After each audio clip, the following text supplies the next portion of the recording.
回ってた皆さんこんにちは、ときまるです。いかがお過ごしでしょうか。はい。なんかね、今日結構ホワイトボックスで喋るのは久々な気がしますね。ちょっと旅が続いちゃってて。はい。で、今日は生活をシンプルにするための5つの習慣。そういう感じでお話ししていきたいと思います。で、今日ちょっとね、メモをね、読ませてください。メモ読みながら、ちょっと自分で書いたものを読みながらやっていきたいと思います。で、やっぱりこう2025年に入って、もうね、あっという間だなっていう気がするんですよね。3月でしょう、もう。で、なんか心機一転始めた方も、それが習慣づいてる人もいれば、その習慣が崩れてしまってる人もいるんじゃないかなと思います。僕もね、始めたこともあればやめたこともあるし、なんか、今年はちょっと特に動きが早いような気がしてますね。で、まずそのミニマリズムとは何かっていうことで、なんか今回そのミニマリズム、ミニマリストじゃなくても、なんか、一般的に、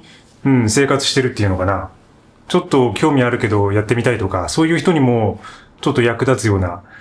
感じで話していければなと思ってます。で、やっぱりその本質っていうのは、自分の生活をコントロールしていくっていうか、自律的になっていくっていうところだと思うんですよね。で、よくある誤解の一つといえば、どうしてもその、極度のね、こんなこう何もない部屋で暮らすのがミニマリズムだとか、もう本当に必要最低限のものしか持っちゃいけないんだ。本当はこれ好きなのに、これ持っちゃいけないんだみたいな。そういう気持ちでやってる人もね、中にはいると思うんですよね。でもそうじゃなくて、やっぱり本質としては、自分が本当に好きなものだけを使って生活していくとか、なんかそういうこう自分に対する刺激みたいなものを減らしながら、で、より心地よく、より健康に生きていくみたいなものが根底にはあると思っています。で、やっぱりそのミニマリズム的な習慣を取り入れていくと、どんどん健康になっていくんですよね。それは間違いないなって。いろんなメリットあるんですけど、やっぱり全体的な健康に影響を及ぼしているっていう。これはもう、私ももう7、8年ぐらい経ちますけどね、物を減らし始めて。でも今でもやっぱりそれはね、節々で感じることですね。物理的なものもそうだし、精神的なもの。いろんなものを、減らしていくことによって、その物理的なストレスと、あとは精神的なストレス。それがだんだん緩和されていく。やっぱり世界っていうのは、そんなに単純じゃないってことなんですよね。常に混沌としていて、カオスな状況。それはどこに暮らしていてもそうだと思います。なんかその街とか都市部の方が混沌してるっていう考え方もあるとは思うんですけど、そうじゃなくて、いくら静かなところに暮らしていたとしても、やっぱりその世界っていうのは本当もういろんなところで日々何かが起きていて、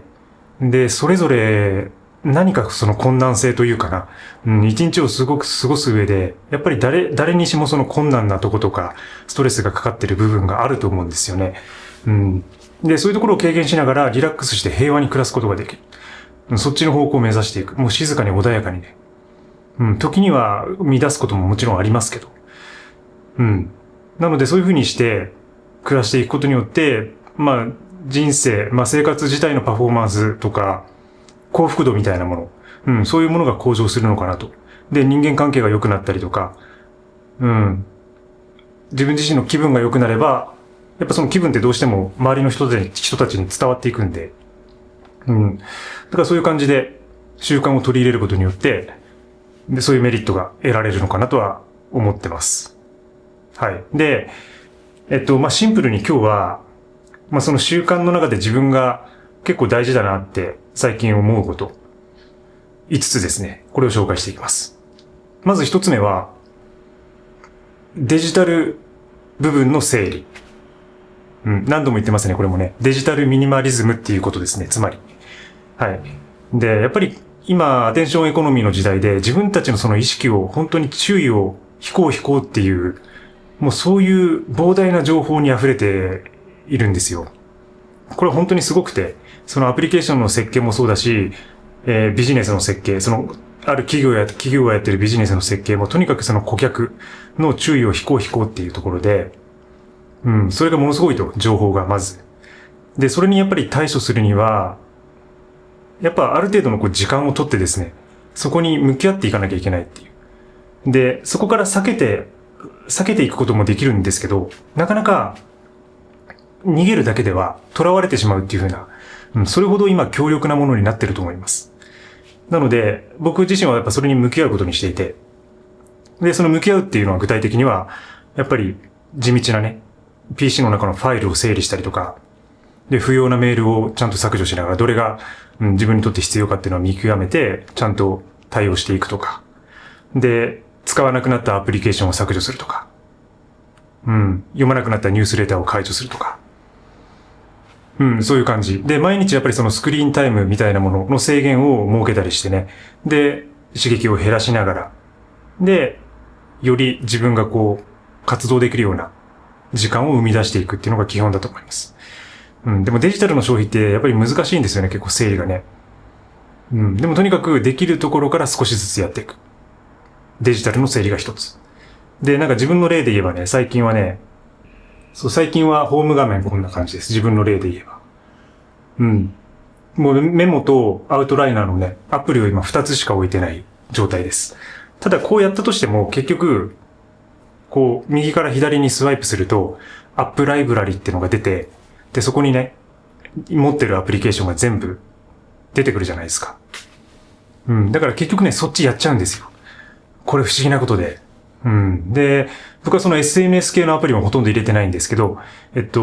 旅に出るときは移動が多いときはインスタグラムでちょっとその時の風景とかを皆さんに更新したりとかしてるんで、インスタグラムだけ入れてるんですけど、他その、ツイッターとか X とか、そういうものは入れてないんだけど、YouTube とかも入れてない。でもね、やっぱり、今度アプリを入れてないと、ブラウザで見てしまうんですよね。サファリとか、Chrome とか入ってると思うんですけど、そのブラウザの方で、自分が気になるコンテンツを見てしまうっていう。だからアプリがなくても結局そっちで見てるじゃんってね、なるんですよ。それほどね、やっぱり強力なんだなっていうのを感じます、改めて。そんな感じでデジタルをとにかく整理していく。一つ目。で、二つ目は、ワードローブをシンプルにする。はい、これです。デジタル領域が終わったらって順番にやらなくてもいいんだけど、自分がやりたいところから、ワードローブをシンプルにしていく。で、これはもう、やっぱりクローゼットが散らかっていると、で、服っていうのは結構場所も取るし、容量も取るんですよね。なので、結構その毎回の判断に対してのストレス、負荷がかかります。これは本当に。で、やっぱりそのスティーブ・ジョブズが同じ服着てたっていうのは、結構合理性っていうのは、やっぱり今でも通用すると全然思っていて、で、僕自身もこのね、スポンサードいただいてる、太郎東京さんの服、もうずっと着てるんですけど、本当にずっと着てる。多分皆さん前から見てくださってる方は、本当にこいつずっと着てんなって思ってる人多いと思うんですよ。だから旅中とかもさ、全然変わんないでしょ。だから本当にもうこれしか着てなくて。だからとにかくこれだけ着るっていうね。なんかそのワードローブをシンプルにする。で、自分のそのカプセルコレクションみたいなものを作るっていうのも結構ね、楽しいです。はい。だから本当に少数精鋭の、今年はちょっと5着で行くんだとか6着で行くんだみたいなものを自分の中で決めて、その中のもう少数精鋭のカプセルコレクション、時丸田中コレクションみたいなものを作るとね、それで大体その1シーズンとか半年、あるいは下手したらもう1年回せちゃうんですよね。はい。だからもう本当にラインナップが変わってないし、僕の場合は。よくさ、そのニットにするのか、それともダウンにするのかとか、その防寒着のね、選択、あるいはその両方を取るのかとか、結構その難しいバランスがあるんですよね。で、それは本当に人によって違うし、で、自分がその行っている活動とか、よく行く場所とか、環境によっても異なるので、ワードローブは、本当にその場所によって選ぶと。でもとにかく自分が着ていて快適なもの、快適で長く着られるもの、で、どの組み合わせでもいけるもの、みたいなものを注意して選ぶと、激戦されたね、そのカプセルコレクションみたいになって、それだけで回していけるようになります。ワードローブをシンプルにする。これによってやっぱり、その選択のストレスだけじゃなくて、購入のストレスも減るんですよね。もうこれだけっていう風なものが決まってしまえば、それ以上自分が何か新しいものを買うっていう方向に行かなくなります。行きにくくなります。うん、やっぱそれが定まってないと、じゃあこれ新しく入れたらこれいいんじゃないかとか、うん、また新しく商品が出てきて、これちょっと含めて、うん、なんか着たいなっていう気持ちが出てくるんですよね。でもそのなんか一つ完成されたカプセルコレクションがあると、もうそこでなんか終わってるんで、なんか新しいものが出てきても、こう欲しいなっていう方向に結構行きにくくなりますね。うん。いや、そういう意味で買い物にも慎重になるし、で、トレンドとか、うん、そういうものに飛びつかなくなるし、で、なんか自分自身の本当に好きでね、高品質で、うん、なんかそういうスタイルがあるものみたいなものを着ることができるので、なんか生活の満足度も上がるし、自分が着てるものに対して、なんか好きだなっていうものがじんわりと出てくる感じ。うん、それが、いいですね。あと、ま、環境にもいいですよ、やっぱね。うん、今本当ファストファッションで、うん、本当に、すごいね、ものすごい服が生産されて、捨てられているわけですけど、うん。だから僕はもうそのファストファッション系のものはほとんど着ないですね。はい。うん。そんな感じでカプセルコレクションを作っています。で、三つ目は、意識的な消費。うん。消費です。消費を意識的にする。これちょっと英語で言うと、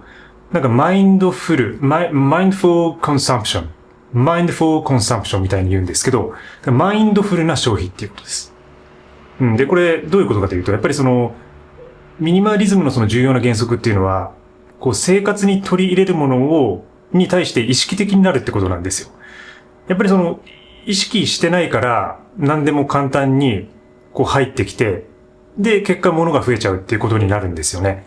なので、その物を選ぶときに、結構その自分がそれに対して意識的になると。うん。意識的になれれば、これは本当に使うのかとか、今これある中で、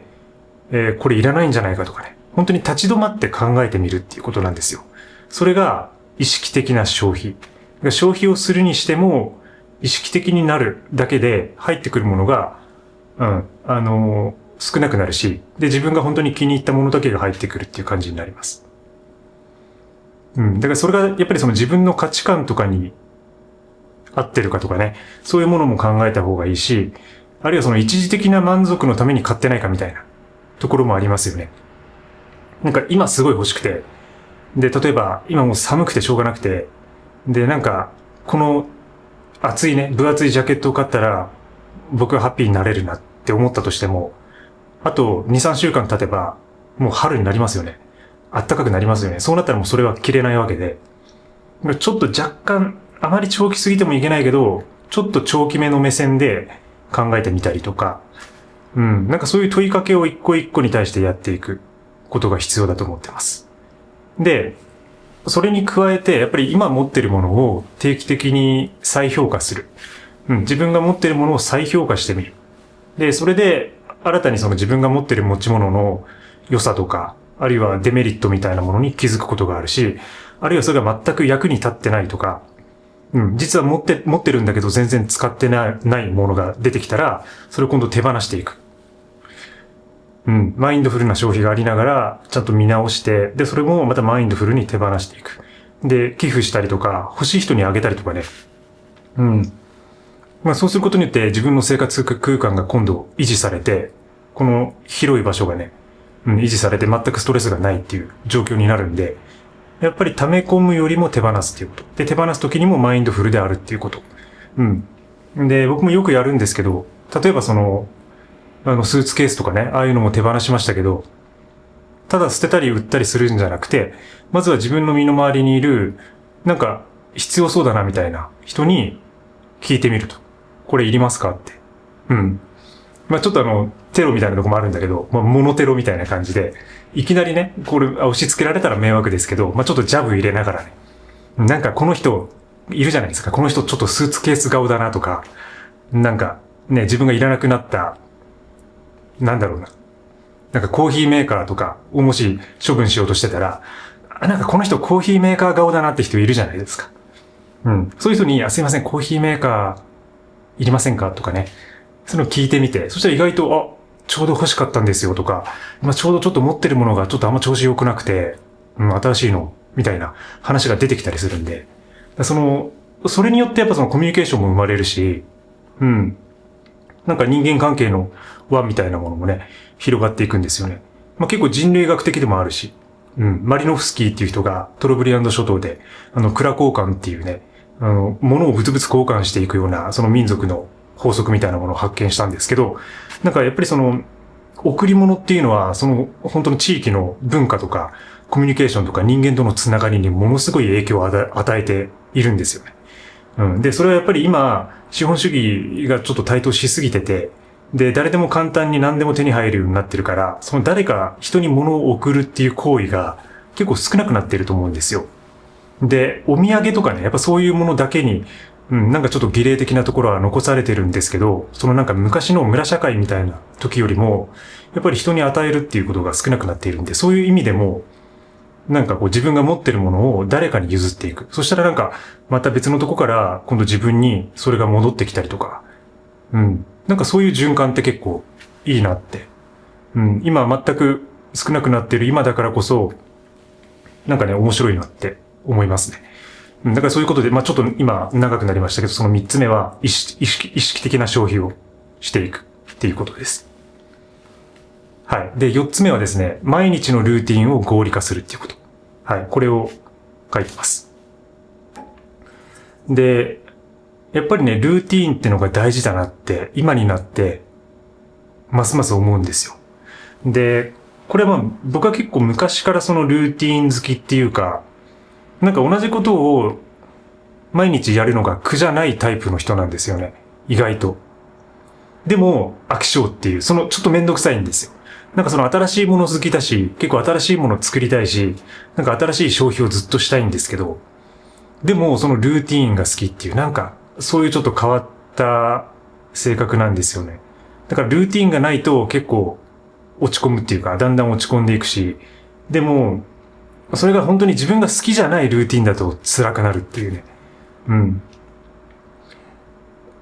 そんな感じです。で、これは、今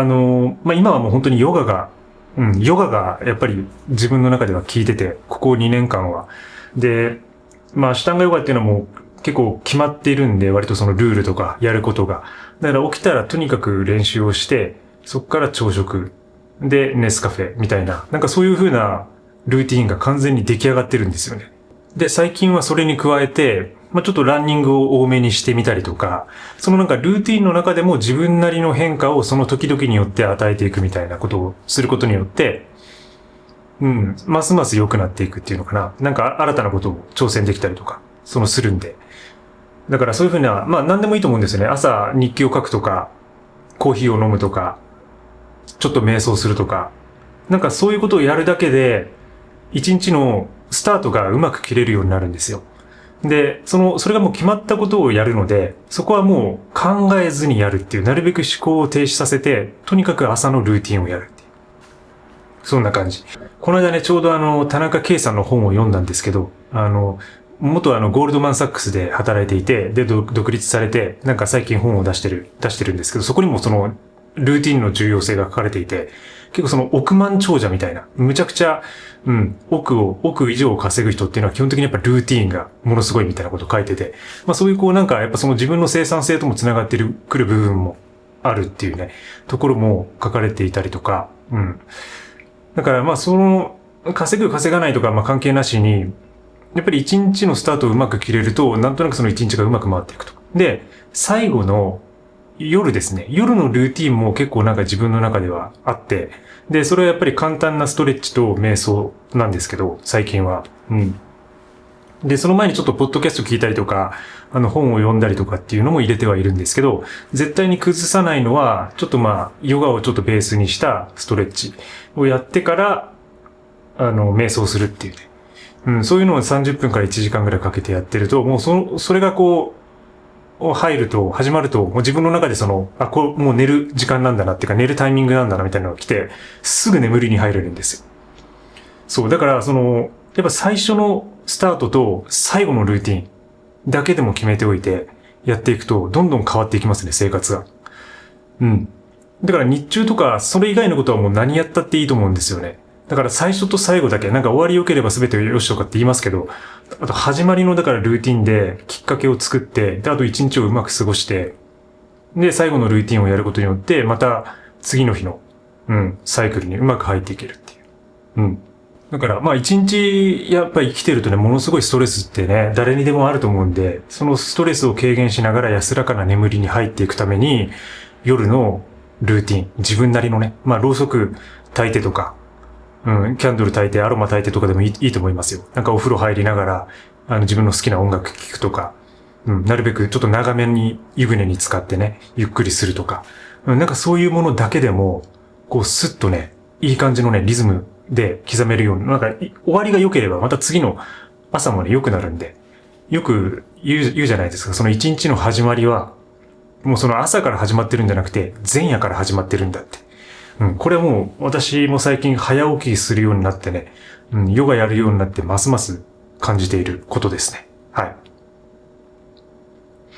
はい。じゃあ最後5つ目。これは、重要な関係を優先するってことです。これは関係性の問題、まあ人とのつながりっていうところの話ではあるんですけど、やっぱり今、もう常につながっているような、みんなそのオンラインの状態だと思うんですよね。基本的に。これだから、本当に10年前、もっと前、20年前とかでは考えられないような世界で、もう例えばみんなそのオンライン上にいて、で、いつでも連絡が取れるような状態っていう。これはだからどれだけこの状態っていうのが特殊かっていうことです。はい。で、だからこそ、いろんな人と関わることができるし、面白いその関係性が築けたりもするんですけど、でもやっぱりその人間の心とか体っていうのは何万年前から、狩猟採集時代から変わっていないわけで、で、その時っていうのは本当に小さな集団でやっぱり暮らしていたと。で、そこのね、名残がずっと今もあるんで、そんな100人とか200人とか、なんか友達作ってみんなと平等にやっていくとか均等にやっていくってやっぱ無理な話なんですよ。だからこそ自分が本当に大切な関係性、もう家族とかパートナーとか、あと本当に少数の友達とかね、そういうものに対してちゃんと時間を使いながら、そこを優先していくっていうこと。それがなんか大事なんじゃないかなって、ますますなんか最近そう思いますね。なんかその新しい友達を作るなとか、なんかそういう話ではなくて、これは。で、境界を設定するっていうのはやっぱある程度もあるとは思うんですよ。やっぱりその自分のね、ちゃんとリアルな友達とか、あとインターネット上だけである友達とか、まあいろいろ多分いるとは思うんですけど、関係性が。その中でも、やっぱり、自分にとってその害を与えてくるっていうのかな。そういう人って多分ね、いると思うんですよね。で、その害を与えてくる人と付き合わなければならないみたいな状況にある人は、本当にものすごいストレスを受けてると思うので、なるべく、そのなんか自分がもう嫌いな人とは関わらないっていうか、自分からそっちに行かないっていうね、そういうことはね、自分で設定できるので、そこである程度線引きをして、であとは自分の本当に重要な関係に、コミットしていくっていうのがいいかなと思ってます。これ結構最近不思議だなって思うのが、僕もいろいろ旅してて、で、結構ね、なんか昔の友達と最近会うことが増えてるんですよね。ここに来てっていうのかな。なんか、大学生、まあ学生の頃の友達とか、で、本当にその10代の頃によく遊んだ友達とかと結構再会する機会がなぜか、この、もう40手前ですけどね。で、増えてて。だからなんか、やっぱ最初東京に来た時は、やっぱ20代っていうのはそのものすごいその人脈とか、友達関係、友人関係が広がっていく時代だと思うんですけど、それがだんだん落ち着くと、今度ね、なんか昔の友達とまたね、こう再会して、なんか新しいことやっていくみたいなことになってきてるんですよね。これはちょっと自分だけなのかもしれないし、もしかしたらいる方教えてほしいんですけど、なんかそういう、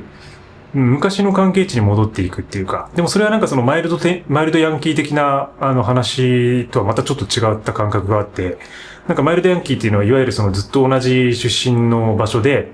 暮らしながら、まあずっとね、同じ人たちと生活をしていって、なんかよくいるじゃない、小中高大学卒業して、まあ社会人になってもずっとその同じね、地域社会の人たちと絡んで、暮らしていく。で、それももちろんものすごい素晴らしい生き方だと思うし、ただそのまあ、故障がそういう風にマイルドヤンキーっていう風になってますけど、まあこれはまあちょっと学術的な用語的でもあるんで、でもなんかその関係性もありながら、でもなんかそういう感じとはまたちょっと違った感じっていうのかな、に戻ってきてるような感じがするんですよ。それはなんかその昔の、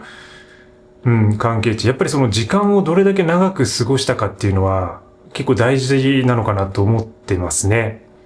うん。やっぱその学生の頃って多分無限に時間あったじゃないですか。で、僕も音楽とかバンドとかやってたんですけど、そこで関わった人たちっていうのはものすごく、とにかく時間過ごしてるんですよね。で、それはもう、今考えればものすごい無駄な時間なのかもしれないけど、それがやっぱ素晴らしくて。で、やっぱり一緒に誰かと、その人間と人間が同じ時間とか空間を過ごすっていうのは、それだけでやっぱり一緒に生活するって言ってもいいかもしれない。衣食住を共にして暮らしていくっていうのは、やっぱものすごい相手への信頼関係とか、あるいはそういう考え方の共有とか、そういうものが生まれてくるなっていうのを思っていて、で、どうしても大人になると、やっぱそういうね、長い時間をかけて、長く付き合っていく関係性の友達って、なかなかね、できづらくなると思うんですよね。できづらい社会だと思うんですよね。例えば飲み友達とかだと多分飲みの場でね、そういうふうに長く話して、1日2、3時間ずっと一緒に飲んでるみたいな友達とかっていうのは、ものすごく同じ時間を過ごすことになると思うんですけど、でも全くね、そういう風なことがない人とか、飲まない人にとってはそういう時間がないから、あとは自分の趣味とか、やってるアクティビティによって、そういう関係を築いていくってことになるのかもしれないけど、なかなかね、やっぱり学生時代とか、ああいう無限に時間があったようなモラトリアムの時代っていうのには、のとは同じ状況を作るっていうのは結構難しいなと思っていて。だからそういうふうな意味で、重要な関係値っていうのも、年とか年齢とかによって変わってくるのかなと思いますね。だからそれは結構人によってこれも全然違う部分だと思います。だから自分にとってそういうふうな関係、重要な関係っていうのは異なるので、それをちゃんと見極めながら、で、自分のちょっと、本当に価値観が合わないとか、そういう、すごいパワハラ受けてるとか、そういう人たちとは距離を取ってやっていくだけで、どんどんね、ストレスは減っていきます。はい。はい。ということで、今日は、ミニマリストでなくても使える生活をシンプルにするための5つの習慣というテーマでお話をしてきました。はい。で、もうちょっと復習すると、まずデジタルの整理。で、ワードローブをシンプルにする。で、マインドフルな消費。意識的な消費をする。で、毎日のルーティンを合理化していく。